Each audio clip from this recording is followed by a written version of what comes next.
Ertugrul Ghazi اسلام کا وہ سپہ سالار جس نے ایسی سلطنت کی بنیاد رکھی جس نے دنیا پر 600 سال تک راج کیا۔ وہ صرف ایک جنگجو نہیں تھا، وہ ایک نظریہ تھا۔ وہ صرف ایک قبیلے کا سردار نہیں تھا، وہ ایک امت کی امید تھا۔ جب ظلم اپنی انتہا کو پہنچ چکا تھا، جب مسلمان ٹکڑوں میں بٹ چکے تھے، جب صلیبی طاقتیں اور منگول طوفان دنیا کو روند رہے تھے، تب اناطولیہ ترکی کی سرزمین پر ایک مرد مجاہد اٹھا۔ یہ کہانی ہے وفاداری کی، یہ کہانی ہے ایمان کی، یہ کہانی ہے تلوار اور سجدے کے سنگم کی، یہ کہانی ہے ارطغرل غازی کی۔ اسی عظیم کردار کی زندگی سے متاثر ہو کر ترکی کے ایک مشہور تاریخی ڈرامہ بھی بنایا گیا جس کا نام ہے دیریلیشس ارطغرل، جس نے دنیا بھر کے مسلمانوں میں اسلامی تاریخ کا شوق دوبارہ زندہ کیا۔ اس ڈرامے میں ارطغرل غازی کا کردار معروف ترک اداکار انگن التان نے ادا کیا۔ بیشتر مورخین کا خیال ہے کہ ارطغرل غازی 12ویں صدی کے آخر میں تقریباً 1190 کی دہائی میں پیدا ہوئے۔ کچھ ذرائع کے مطابق 1191 سے 1198 کے قریب تاریخ بتائی جاتی ہے۔ روایتی تاریخ اور عثمانی روایات کے مطابق سلیمان شاہ کو ارطغرل کا والد بتایا جاتا ہے، تاہم جدید تاریخی شواہد مثلاً عثمان اول کے دور کے سکے سے معلوم ہوتا ہے کہ ان کے والد کا نام گندز اللہ بھی ہو سکتا ہے، یعنی ان کے والد کا نام مورخین کے مطابق گندز اللہ تھا۔ ان کی جائے پیدائش کی بات کی جائے تو ان کا اصل پیدائشی مقام تاریخی طور پر یقینی نہیں، لیکن روایتی طور پر وہ کئی قبیلے کی سرزمین جو وسطی ایشیا ایران کے علاقے سے اناطولیہ ترکی کی طرف ہجرت کر رہے تھے وہیں پیدا ہوئے۔ ارطغرل غازی کا تعلق کئی قبیلے سے تھا جو اوغوز ترکوں کا ایک بہادر اور جنگجو قبیلہ تھا۔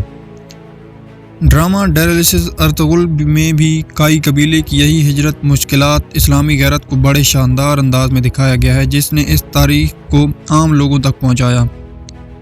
یہ وہ وقت تھا جب منگولوں کے حملوں سے مسلم دنیا تنگ تھی، گاؤں جل رہے تھے، شہر ویران ہو رہے تھے، لوگ اپنے ہی وطن میں پناہ گزین بن چکے تھے۔ ایسے میں ارطغرل کے والد سلیمان شاہ نے اپنے قبیلے کو بچانے کے لیے ہجرت کا فیصلہ کیا، لیکن راستے میں تقدیر کو کچھ اور ہی منظور تھا۔ دریائے فرات کی موجوں نے سلیمان شاہ کو ہم سے چھین لیا۔ یہ منظر بھی ترک ڈرامے میں انتہائی جذباتی انداز میں دکھایا گیا ہے، جہاں سلیمان شاہ کا کردار مشہور ترک اداکار سردار گو خان نے ادا کیا۔ اب قیادت کا بوجھ ایک نوجوان کے کندھوں پر آ چکا تھا، وہ نوجوان تھا ارطغرل۔ ارطغرل غازی کا سب سے بڑا کارنامہ کوئی ایک جنگ نہیں تھا، بلکہ ایسی ریاست کی بنیاد رکھنا تھا جس نے سلطنت عثمانیہ جیسی عظیم سلطنت نے جنم لیا جو 6 صدیوں تک دنیا کی تاریخ پر حکمرانی کرتی رہی۔ ارطغرل غازی کو دنیا آج کسی ایک بڑی جنگ کی وجہ سے نہیں بلکہ ایک عظیم سلطنت کی بنیاد رکھنے کی وجہ سے یاد کرتی ہے۔ ان کا اصل کارنامہ کیا تھا؟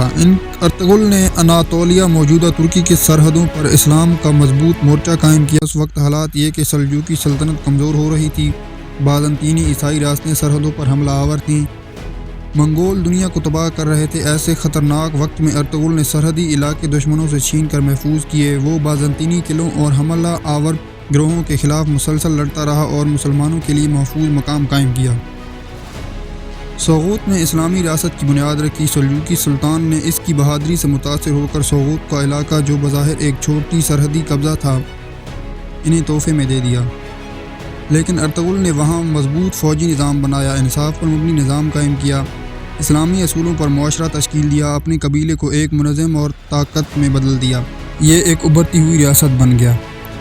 اس ڈرامے میں سوغوت کی اسی بنیاد کو مرکزی حیثیت دی گئی جہاں ارطغرل کی جدوجہد کو ایک اسلامی ریاست کی قیام کی تمہید کے طور پر پیش کیا گیا۔ ڈرامے میں حلیمہ سلطان کا کردار عزرا بلجس نے ادا کیا جو ارطغرل کی زندگی اور حوصلے کا اہم حصہ دکھائی گئیں۔ سب سے بڑا کارنامہ ایک فاتح نسل کی تربیت تھا۔ ارطغرل کا سب سے بڑا کارنامہ تلوار سے نہیں بلکہ تربیت سے ہے۔ اس نے اپنے بیٹے عثمان غازی کو قیادت، عدل، جہاد کا نظریہ، ریاست چلانے کی حکمت سکھائی اور پھر اسی تربیت کا نتیجہ تھی یہ سلطنت عثمانیہ۔ عثمان غازی نے اسی سرحدی ریاست کو آگے بڑھایا اور وہی چھوٹا سا علاقہ بن گیا ایک ایسی سلطنت جو 3 براعظموں تک پھیلی اور 600 سال تک دنیا کی سپر پاور رہی۔ بنیاد کو ترکی ڈرامے نے دنیا کے کروڑوں ناظرین تک پہنچایا جس سے نئی نسل کو ارطغرل غازی اور عثمان سلطنت کی ابتدا کے بارے میں جاننے کا شوق پیدا ہوا۔ ارطغرل غازی نے خود کوئی وسیع سلطنت قائم نہیں کی بلکہ اس نے اس عظیم سلطنت کی بنیاد رکھی۔ اس نے اناطولیہ کی خطرناک سرحدوں پر اپنے قبیلے کو منظم کیا، دشمنی قوتوں کے خلاف مضبوط دفاع قائم کیا اور سوغوت کے علاقے میں انصاف، نظم اور اسلامی اصولوں پر مبنی ایک مضبوط معاشرہ بنایا۔ اس کی قیادت نے ایک بکھرے ہوئے قبیلے کو ایک طاقت میں بدل دیا۔ سب سے بڑھ کر اس نے اپنے بیٹے عثمان غازی کی ایسی تربیت کی کہ وہ آگے چل کر سلطنت عثمانیہ کا بانی بنا، وہی سلطنت جو 3 براعظموں تک پھیلی اور 600 سال تک دنیا کی بڑی طاقت رہی۔ اور شاید ارطغرل کی سب سے بڑی فتح کوئی قلعہ نہیں تھا بلکہ وہ ایمان تھا جو اس نے آنے والی نسلوں کے دلوں میں جگایا۔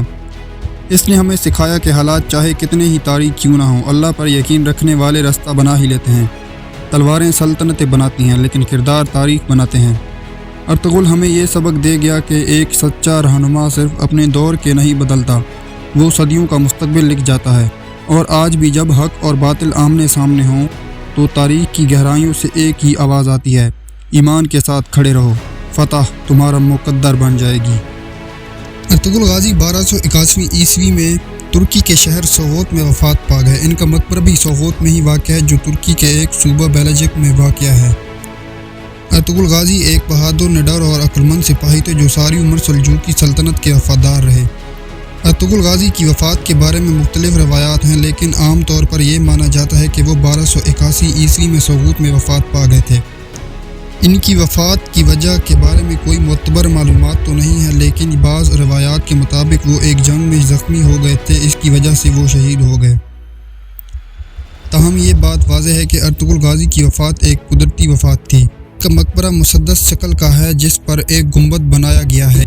یہ مقبرہ 13ویں صدی کے آخر میں تعمیر کیا گیا تھا لیکن اس کے درست تاریخ کا تعین کرنا مشکل ہے۔